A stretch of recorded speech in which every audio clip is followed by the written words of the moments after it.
Hello दोस्तों, कैसे हो आप। स्वागत है आपका अपने यूट्यूब चैनल अमरोहा स्टडी में। देखिए डियर स्टूडेंट, आज हम बात करते हैं अपने टॉपिक यूपी पुलिस को लेकर के। देखिए यूपी पुलिस जो वैकेंसी हैं 60,244 पद पर निकली थी, जैसा कि आप सभी जानते हैं। पर कुछ व्यर्थ असमंजस तत्वों की वजह से पेपर कैंसिल करना पड़ा, और वो बहुत ही अच्छी बात थी, क्योंकि उसमें देखिए जो पढ़ने वाले विद्यार्थी थे उनका काफ़ी लॉस होना था। इसी वजह से जो भी होता है सही होता है। अब देखिए लग जाइए, आपका जो एग्ज़ाम है नेक्स्ट आने वाले 6 मंथ के अंदर ही कंटेंट करा लिया जाएगा, ठीक है।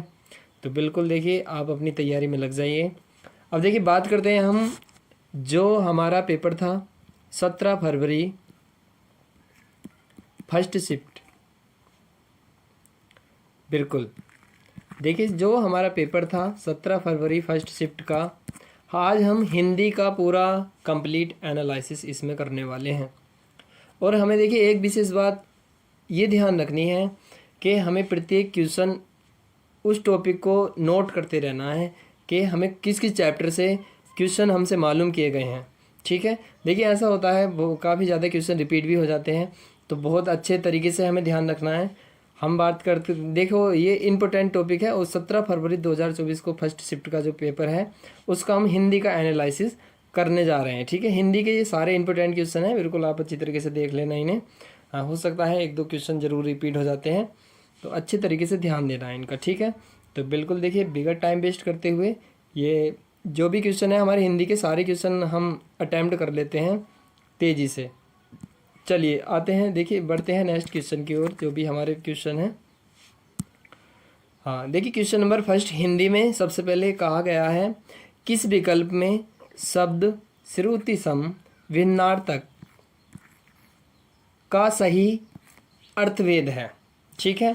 यानी देखिए श्रुति सम भिन्नार्थक का सही अर्थभेद है, तो इसमें देखिए हम केवल करेक्ट आंसर का ही चॉइस करेंगे, मतलब चूज़ करेंगे, और हमें और नहीं देखना है कुछ भी, क्योंकि देखिए एग्ज़ाम टाइम हम केवल हमारे माइंड में वही चीज़ चलनी चाहिए, जो भी हमारा आंसर है निगाह हमारी बिल्कुल उसी पे जानी चाहिए, ठीक है। तो इसी वजह से हम बहुत जल्दी इन क्वेश्चन को करने वाले हैं। तो देखिए इसमें जो हो जाएगा हमारा राइट ऑप्शन हो जाएगा सी ऑप्शन, इसका राइट हो जाएगा, ठीक है। शशधर शशिधर, ठीक है, ये हो जाएगा चांद और शिव। देखिए ये हमारा राइट ऑप्शन हो जाएगा। इसका रीज़न ये है, ये श्रुति सम है, जो सुनने में समानता जिसमें होती है, बस वही है ये। तो शशिधर और शशधर चांद शिव, ये इनका भिन्नार्थक हो जाएगा, ठीक है। ये वर्ण है आपका, बिल्कुल। अब देखिए इसमें है, चलते हैं नेक्स्ट क्वेश्चन की ओर। जो हमारा सेकंड क्वेश्चन है वो क्या कहता है, निम्नलिखित में से किस विकल्प में शुद्ध वाक्य है। देखिए इसमें शुद्ध वाक्य हमें बताना है, ठीक है। तो देखिए शुद्ध वाक्य जो हो जाएगा हमारा, दीन दुर्बलों को प्यार करना मानवता है, को नहीं आता यहाँ से आता, तो बिल्कुल हमारा राइट हो जाता। लड़के अध्यापक को प्रश्न पूछते हैं, से प्रश्न पूछते हैं, ठीक है, ये भी हमारा गलत हो जाएगा, ये ध्यान रखना है। वह ऑफिस में बैठा मेरी प्रतीक्षा कर रहा है, बिल्कुल देखिए बिल्कुल आपका करेक्ट ऑप्शन सी हो जाएगा, बिल्कुल ध्यान देना है अच्छे तरीके से। अब देखिए नेक्स्ट हमारा क्वेश्चन है, क्वेश्चन नंबर थर्ड है। क्वेश्चन नंबर 3 क्या कहता है, निम्नलिखित में पुल्लिंग का चयन कीजिए, ठीक है। देखिए जो आपके पुल्लिंग होते हैं और स्त्रीलिंग होते हैं उनका आप अच्छी तरीके से ध्यान दीजिए, ठीक है। जो हमारा देखिए पुल्लिंग होता है, पुल्लिंग देखिए जिससे पुरुष होने का बोध होता हो, जिससे पुरुष होने का बोध होता हो, वे शब्द क्या कहलाते हैं, पुल्लिंग कहलाते हैं, ठीक है। तो हमें ध्यान देना है। अब देखिए इसमें जो हमारे शब्द हैं, जैसे पराधीनता, ये पराधीनता है, पराधीनता हमारा स्त्रीलिंग में आएगा। अजवाइन ये भी हमारा स्त्रीलिंग में आएगा, और ये मुद्रिका ये स्त्रीलिंग में हो जाएगा। इसका जो करेक्ट ऑप्शन है हमारा क्या हो जाएगा, बिहार हो जाएगा, ठीक है। अब देखिए चलते हैं हम नेक्स्ट क्वेश्चन की ओर, क्वेश्चन नंबर 4। क्वेश्चन नंबर देखिए 4 क्या है, निम्नलिखित में से किस शब्द का प्रयोग एक वचन में होता है। देखिए सदा एक वचन में प्रयोग होने वाला शब्द इनमें हमें बताना है। देखिए प्राण, प्राण इसमें सदैव बहुवचन में प्रयोग किया जाता है। दर्शन कर लिए, बिल्कुल देखिए ये भी बहुवचन में आएगा। हस्ताक्षर कर दिए हैं, तो ये भी आपका किस में आएगा, बहुवचन में आएगा। कुल मिलाकर के आपका जो राइट ऑप्शन हो जाएगा वो क्या हो जाएगा, सोना हो जाएगा। ठीक है, बिल्कुल। तो सोना क्या हो जाएगा, इसमें राइट ऑप्शन हो जाएगा। देखिए बहुत ही अच्छी हिंदी थी। पेपर भले ही कितना भी सरल हो, यदि आप फर्स्ट टाइम यदि आप एग्ज़ाम में बैठोगे तो वहाँ पर थोड़ा देखिए लेवल हमें हाई ही लगता है। एग्ज़ाम के बाद तो सरल आसानी से हो ही जाता है। देखिए क्वेश्चन नंबर 5, हे ईश्वर दया करो, रेखांकित जो अंश में कौन सा कारक है। देखिए रेखांकित अंश में कौन सा कारक है, इसमें हमें बताना है। तो थोड़ा सा ध्यान देना है हमें कि देखिए इसमें एक चीज़ इम्पोर्टेंट है हमारी। ठीक है, यहाँ पर ये है विस्मयबोधक साइन, विस्मयबोधक का जो भी चिन्ह लगा हुआ है। ठीक है, तो विस्मयबोधक का चिन्ह हमें ध्यान देना है। तो इसमें जो विस्मयबोधक का जो हमारा अंश होगा, कारक होगा, वो संबोधन में आएगा। ठीक है, हे, अरे, ये इस टाइप के जो भी शब्द होंगे उसमें हमारा संबोधन कारक होगा, जिसमें ये वाला साइन लगा हुआ होगा विस्मयबोधक। ध्यान देना है बस हमें। ठीक है, अब देखिए चलते हैं क्वेश्चन नंबर 6 की ओर। निम्नलिखित में से तद्भव शब्द कौन सा होता है। ठीक है, वे शब्द जो होते तो संस्कृत के ही हैं, पर ज्यों के त्यों बोले जाते हैं, उन्हें तद्भव कहते हैं। तो हमारा जो राइट ऑप्शन हो जाएगा इसमें, देखिए वो काज हो जाएगा, काज इसमें राइट ऑप्शन हो जाएगा। क्वेश्चन नंबर 7, अभिभाषण शब्द में कौन सा उपसर्ग है। देखिए आराम से अगर आपको उपसर्ग बताना है, उपसर्ग वो होते हैं जो शब्द के आगे जोड़ के उसका अर्थ बदल दें। जैसे आप यदि आप इसका संधि विच्छेद भी कर लें तो भी बहुत अच्छी बात है, आप आसानी से कर सकते हैं। अभिधन क्या हो जाएगा, भाषण हो जाएगा।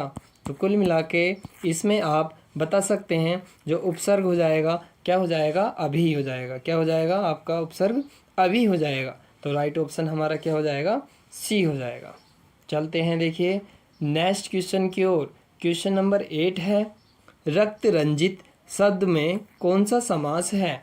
देखिए रक्त रंजित समास में रक्त से रंजित, तो ये तत्पुरुष समास का बोध कराएगा, और तत्पुरुष में भी ये कर्ण कारक होता है। कौन सा होता है, कर्ण। ठीक है, बिल्कुल ध्यान रखना है। चलते हैं क्वेश्चन नंबर नेक्स्ट की ओर। ये सारे ही इम्पोर्टेंट क्वेश्चन है हिंदी के, और ये टोटल क्वेश्चन हमारे 17 फरवरी की जो फर्स्ट शिफ्ट थी उसमें ये क्वेश्चन हमारे आए हुए हैं। ठीक है, 17 फरवरी 2024 में जो फर्स्ट शिफ्ट थी हमारी, फर्स्ट शिफ्ट के ये हिंदी का एनालिसिस हम कर रहे हैं सारे ही क्वेश्चन का। बहुत ही इम्पोर्टेंट क्वेश्चन है, अच्छे क्वेश्चन है। देखिए क्यों, कब, कौन से सर्वनाम के उदाहरण हैं। तो देखिए जहाँ पर सवाल जवाब की बात कही जाती है वहाँ पर हम प्रश्नवाचक सर्वनाम का आराम से बोध कर सकते हैं। हमारा जो आंसर हो जाएगा क्या हो जाएगा, प्रश्नवाचक सर्वनाम हो जाएगा। ठीक है, इसी प्रकार से अब बात करते हैं क्वेश्चन नंबर 10 की। क्वेश्चन नंबर 10 क्या कहता है, मदिरालय, मदिरालय शब्द में संधि विच्छेद करना है। क्या करना है, संधि विच्छेद। तो संधि विच्छेद बहुत सिंपल है। देखिए मदिरा, मदिरा धन क्या हो जाएगा हमारा, आल्य हो जाएगा। मदिरा धन आल्य, इस टाइप से आप इसे लिख सकते हैं, मदिरा धन आल्य। ठीक है, मदिरा धन आल्य। अब मदिरा आल्य किस में, देखो मदिरालय ये नहीं होने का, मदिरालय नहीं होता, ये भी नहीं होने का, मदिर आल्य ये भी नहीं होने का। तो हमारा जो डी ऑप्शन बिल्कुल राइट हो जाएगा, मदिरा धन आल्य। बिल्कुल ये आप इसमें लिख सकते हैं। ठीक है, मदिरा आल्य। अब देखिए अगर यहाँ बात करें संधि की, यहाँ दीर्घ संधि का लोप हो रहा है, क्योंकि यहाँ बड़ा बन रहा है, यहाँ पर भी बड़ा बन रहा है। बूझ लेता है यहाँ से। देखिए क्वेश्चन तो लगभग सेम ही आ सकते हैं, पर घुमा फिरा के थोड़ा बहुत उसमें चेंजेस हमें देखने को मिल सकता है। अब बात करते हैं अवतरण चिन्ह को किस नाम से जाना जाता है। देखिए अवतरण चिन्ह जैसे निदेशक चिन्ह है, ये निदेशक चिन्ह ये ठीक है। कोष्टक चिन्ह आपका आपने देखा होगा इस टाइप से। योजक चिन्ह को भी हम ये इस टाइप से दर्शा दे देते हैं। जब उद्धरण चिन्ह, उद्धरण चिन्ह में क्या है, देखिए आपने देखा होगा जब वाक्यांश के सर पे लगा देते हैं छोटा सा ये बिंदा, इस टाइप से देखिए सर पे ये इस टाइप से लगा देते हैं। तो एक भी हो सकता है, ऐसे आप दोनों साइड से इस टाइप से भी लगा सकते हैं। ठीक है, तो उद्धरण चिन्ह को ही हम अवतरण चिन्ह के नाम से जानते हैं। ये हमारा राइट ऑप्शन क्या हो जाएगा इसमें, ये सी हो जाएगा 11 का सी। अब देखिए सतसई, सतसई शब्द में किस प्रकार के जो संख्या बोधक विशेषण का बोध होता है वो हमें बताना है, यानी किसका प्रयोग हुआ है यहाँ पर। तो बस इसमें ध्यान रखना है, ये हो जाएगा हमारा गणनावाचक का। किसका हो जाएगा, गणनावाचक का। ठीक है, बहुत बढ़िया। अब देखिए चलते हैं क्वेश्चन नंबर हम 13 की ओर। क्वेश्चन नंबर 13 क्या कहता है, राधा ने पायल से चिट्ठी लिखवाई। देखिए जब किसी मतलब कार्य जो है खुद से न करके किसी अन्य से कराया जाता है तो वहाँ पर प्रेरणा का काम होता है। ठीक है, किसका काम होता है, प्रेरणा का। तो यहाँ पर जो हमारी क्रिया हो जाएगी प्रेरणार्थक, जो हमारी क्रिया है, इसका राइट ऑप्शन हमारा फर्स्ट हो जाएगा। ठीक है, अब देखिए चिल्लाहट। चिल्लाहट में बिल्कुल अभी हमने सेम करा था इसी का, जैसे हमारा मदिर आल्य था इसी प्रकार से चिल्लाधन आहट, चिल्ला आहट, चिल्ला आहट। ठीक है, राइट ऑप्शन हमारा क्या हो जाएगा इसमें, बूझा है प्रत्यय, प्रत्यय होते हैं शब्द के पीछे जुड़ते हैं, तो इसी वजह से इसका जो राइट ऑप्शन है वो आहट हो जाएगा। ठीक है, देखिए बहुत से बच्चे इसमें हट लगाते हैं, ये लगाते हैं हट, तो ये आपका बिल्कुल गलत है। हमारा जो राइट ऑप्शन होगा वो क्या हो जाएगा, आहट हो जाएगा। देखिए क्वेश्चन नंबर 15, राम अभी सोएगा। देखिए राम अभी सोएगा, यहाँ पर ध्यान देना है कि देखिए राम अभी सोएगा और इसमें बताना इस वाक्य में कौन सा वाच्य होगा। इस वाक्य में देखिए क्या बताना हमें, कौन सा वाच्य होगा। इसके लिए देखिए सबसे पहले यहाँ पर आप अच्छी तरीके से ध्यान देना, यहाँ क्या हो रहा है। ठीक है, देखिए राम यहाँ सोएगा, बिल्कुल। देखिए राम अभी सोएगा, इस वाक्य में कौन सा वाच्य होगा, तो हमारा राइट ऑप्शन जो हो जाएगा ये हो जाएगा ऑप्शन बी, कर्तवाच्य हो जाएगा। ठीक है, अब देखिए बात करते हैं क्वेश्चन नंबर 16 यानी 16 की। तिल का ताड़ बनाना, मुहावरे का अर्थ बताइए। ठीक है, तो देखिए इसमें जो हमारा हो जाएगा साधारण बात को बड़ा चढ़ा कर कहना या आक्रमण करना, या ये दिया है देखिए थाक बैठना, इसका मतलब होता है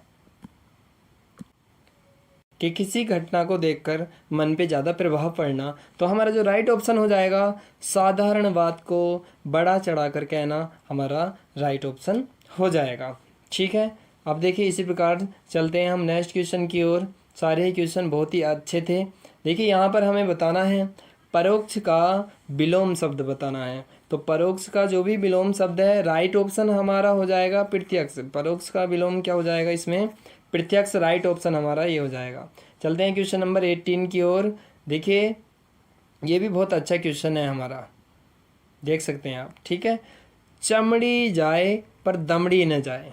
ठीक है, लोकोक्ति का अर्थ निम्नलिखित में से कौन सा है। अब यहाँ से आप देख सकते हैं चमड़ी जाए पर दमड़ी न जाए, यानी ठीक है, चलिए बहुत अच्छी बात है। तो इसमें जो है हमारा राइट ऑप्शन हो जाएगा अत्यधिक कंजूस होना। क्या हो जाएगा, अत्यधिक कंजूस होना। बहुत से भाई ये सोच रहे होंगे कि जान चली जाए पर पैसा न जाए, पर ये इसका ऑप्शन नहीं होगा। इसका जो राइट ऑप्शन हो जाएगा ऑप्शन सी इज राइट हो जाएगा। ठीक है, देखिए इसी प्रकार से हमारा क्वेश्चन नंबर 19 है, क्रोध किस रस का स्थायी भाव है। क्रोध किस रस का स्थायी भाव है, तो रोध रस का क्या हो जाएगा हमारा, क्रोध हो जाएगा। ठीक है, तो रसों की संख्या भी बूझ लेता है ये भरत मुनि के अनुसार, आप अच्छी तरीके से ध्यान रखना है। इसी प्रकार से देखिए सोरठा के द्वितीय और तृतीय चरण में, देखिए सोरठा के द्वितीय और तृतीय चरण में जो सोरठा का द्वितीय चरण है, ठीक है, वो प्लस कौन सा है, तृतीय। तृतीय ध्यान रखना है, तृतीय की बात नहीं करी है, पर यहाँ बूझा कौन सा है, चतुर्थ। ठीक है, चतुर्थ। तो चतुर्थ इसमें जो हो जाएगा ये क्या हो जाएगा, 13 हो जाएगा। कितनी मात्रा होती हैं, 13। ठीक है, और पहले में 11, पहले में, और थर्ड में कितनी हो जाएंगी, 11 हो जाएंगी। ठीक है, पहले और तीसरे में 11 हो जाएंगी। तो इस टाइप से हमें ध्यान रखना है। तो हमारा जो राइट ऑप्शन हो जाएगा इसके लिए 13 हो जाएगा। ठीक, चलते हैं क्वेश्चन नंबर 21 की ओर। निम्नलिखित में से किस अलंकार में समान धर्म का होना अनिवार्य है। देखिए समान धर्म का, समान धर्म किस में होते हैं, जहाँ उपमेय उपमान का ध्यान देखिए, एक में होता है भेद रहित आरोप, एक में होता है संभावना, ठीक है। तो बिल्कुल यहाँ से देखिए समानता, समान धर्म का होना किस में हो जाएगा, उपमा में। ध्यान रखना है, हमारा राइट ऑप्शन क्या हो जाएगा, सी। चलते हैं क्वेश्चन नंबर 22 की ओर। निम्नलिखित में से देखिए भाग शब्द का अनेकार्थी शब्द निम्न में से नहीं है। ये नहीं कह रहा है, तो भाग का मतलब होता है हिस्सा भी होता है, बांटना भी, भागना भी होता है, ब्याज इसका नहीं होता है। देखिए यहाँ नहीं का ध्यान रखना है, क्योंकि हम क्वेश्चन पढ़ते नहीं हैं, बहुत से क्वेश्चन हमसे आते हैं, वो क्वेश्चन गलत हो जाते हैं इसी वजह से, अच्छी तरीके से ना पढ़ने के कारण। तो हमें ध्यान रखना है, इसमें नहीं बूझा है तो नहीं, हमारा राइट ऑप्शन क्या हो जाएगा, ऑप्शन सी, ब्याज हो जाएगा। चलते हैं क्वेश्चन नंबर 23 की ओर। वह बाजार जा चुका है, इस वाक्य का काल पहचानिए। ठीक है, इस वाक्य का काल पहचानिए। तो देखिए जा चुका है, आसन भूत के जो भी सेंटेंस हैं वो किस में आते हैं, पूर्ण वर्तमान में आते हैं, इस वजह से हमारा जो पहला ऑप्शन है बिल्कुल राइट हो जाएगा। इसी प्रकार से देखिए अब पढ़ते हैं, ये आप देख लीजिए, निम्नलिखित गद्यांश को पढ़कर पूछे गए प्रश्नों के उत्तर आप दीजिए। ये हमारा एक गद्यांश है, ये हमें अच्छी तरीके से पढ़ना पड़ेगा, ठीक है।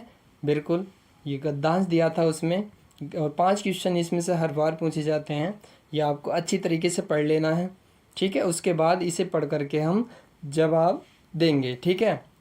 देखिए क्या है, भारतीय जो लेखक हैं, लेखकों की जो किस्मत है वो क्या है, खराब है। यहाँ से हमें ध्यान रखना है कि जो भारतीय लेखक हैं, ये लेखकों की जो किस्मत है, ये भारतीय लेखकों की, ये लेखक लिखा हुआ है, मैं यहाँ पर इसे लिख देता हूँ, ठीक है। जो लेखक हैं, लेखकों की क्या है, किस्मत खराब है, ठीक है। अब क्योंकि क्या रीज़न है, क्योंकि देखिए वे अपनी बात भारतीय शिक्षित पाठकों तक नहीं पहुंचा पाते हैं, ठीक है। इसका राइट ऑप्शन ये हो जाएगा, अच्छी तरीके से पढ़ करके इसका जो राइट ऑप्शन है क्या हो जाएगा, बी हो जाएगा। आप इसे पढ़ सकते हैं पैराग्राफ को, और यहाँ से इसके आंसर निकाल सकते हैं। उपयुक्त देखिए शीर्षक दीजिए, जो उपयुक्त का जो शीर्षक है वो शीर्षक हमारा क्या हो जाएगा, उपयुक्त का जो भी शीर्षक हो जाएगा, देखिए क्या है, जिसमें इसमें किसकी बात कही गई है, शीर्षक हो जाएगा जिसकी भी बात चल रही है। अब देख लेते हैं एक बार किसकी बात चल रही है, भाई काय की बात चल रही है। यहाँ देखिए, भारत भयानक अंग्रेजी मोह लोगों की दुरुस्त, ये दिया है, दुर्वस्था से गुजर रहा है, ठीक है। तो मोह, अंग्रेजी मोह जो भी यहाँ पर दिया हुआ है, अच्छे से आप पढ़ के इसे कर सकते हैं एक बार, बहुत बढ़िया तरीके से ध्यान दे करके। तो यहाँ पर जो हमारा राइट ऑप्शन हो जाएगा, इसे आप देख लीजिए। क्वेश्चन नंबर 25 का हमारा जो राइट ऑप्शन हो जाएगा, देखिए भारतीय शिक्षितों का अंग्रेजी मोह, भारतीय यानी ऑप्शन बी, भारतीय शिक्षितों का अंग्रेजी मोह, ये हमें ध्यान रखना है। क्वेश्चन नंबर 26, भारत का सुशिक्षित समाज कौन सा साहित्य पढ़कर संतुष्ट हो जाता है। तो बिल्कुल देखिए कौन सा साहित्य की, इसमें देखिए अंग्रेजी की बात करी गई थी पूरे पैराग्राफ में, अच्छी तरीके से आप पढ़ सकते हैं एक बार, ठीक है। तो यहाँ पर ध्यान दे सकते हैं, कई बार अंग्रेजी शब्द, जिस शब्द, देखो ऐसा तरीका होता है, जो शब्द बार बार रिपीट होते हैं इसमें पैराग्राफ में, वही हमारे आंसर अधिकतर हो जाते हैं इसमें। तो आप इस टाइप से भी अनुमान लगा सकते हैं, अन्यथा आप पूरा पढ़ लीजिए। क्वेश्चन नंबर देखिए 27 में क्या कहा गया है, भारतीय भाषाओं के साहित्य के प्रति समाज के किस वर्ग में अरुचि की भावना है। तो अरुचि की जो भावना हो जाएगी, इसमें हमारा जो राइट ऑप्शन हो जाएगा, ये हमारा हो जाएगा सुशिक्षित, क्या हो जाएगा, सुशिक्षित, राइट ऑप्शन सी, 27 का हमारा हो जाएगा सी। अब बात करते हैं क्वेश्चन नंबर देखिए 28 की। क्वेश्चन नंबर 28 क्या कहता है, भारतीय भाषाओं के जो लेखक हैं, जैसे अमेरिकी, यूरोपीय तथा चीन, और ये देखिए ये दिया है हमारा, क्या दिया है, जापानी, ठीक है, यूरोपियन है, या अमेरिकी है, यूरोपियन है, चीन है, बर्मा है, जापानी के लेखक से जो भी हीन है, यानी हीन है, वो हीन बताना है, ठीक है। जैसे चीन, बर्मा, जापान के लेखक से भी हीन है, वो किसे माना है। तो इसमें देखिए, इसमें हमने माना है उनके साहित्य को भारत के सुशिक्षित जो लोग हैं वो नहीं पढ़ पाते हैं, ठीक है, उनके साहित्य को, यानी इसका जो राइट ऑप्शन हो जाएगा हमारा क्या हो जाएगा, फर्स्ट वाला हो जाएगा, उनके साहित्य को भारत के सुशिक्षित लोग नहीं पढ़ पाते, ये हमारा राइट ऑप्शन हो जाएगा। अब देखिए बात करते हैं मीराबाई किसकी शिष्या थी। देखिए मीराबाई जो संत रैदास है, इन्हें हम रविदास के नाम से भी जानते हैं। ठीक है, रविदास के नाम से भी इन्हें हम जानते हैं। इस टाइप से हमें थोड़ा ध्यान रखना है। ठीक है, रैदास हैं, इन्हें हम रविदास के नाम से भी जानते हैं। तो हमारा जो राइट ऑप्शन हो जाएगा इसमें क्या हो जाएगा, ये हो जाएगा हमारा, क्या हो जाएगा, बी इसका राइट ऑप्शन हो जाएगा। क्वेश्चन नंबर देखिए 30 क्या कहता है। क्वेश्चन नंबर 30, निम्नलिखित में से कौन सी भाषा पश्चिमी हिंदी से संबंध रखती है। तो पश्चिमी हिंदी में जो बोले जाने वाली भाषा है वो बांगरू है। सबसे ज़्यादा बांगरू इसमें बोले जाती है। हमारा राइट ऑप्शन बी हो जाएगा। क्वेश्चन नंबर देखिए जो हमारा 31 है, निम्नलिखित में से देखिए यहाँ पर नहीं दिया है। क्या है, नहीं कौन से प्रकार का रीतिवाचक क्रिया विशेषण है। तो नहीं नाम से ही पता चल रहा है क्या हो जाएगा, निषेध, निषेधवाचक।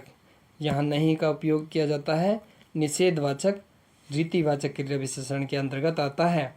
क्वेश्चन नंबर देखिए 32 में क्या है, देखो निम्नलिखित में से समुद्र शब्द का पर्यायवाची कौन सा है। तो समुद्र का हो जाएगा रत्नाकर, यानी सी ऑप्शन हमारा बिल्कुल करेक्ट हो जाएगा। क्वेश्चन नंबर देखिए अब 33 में क्या है।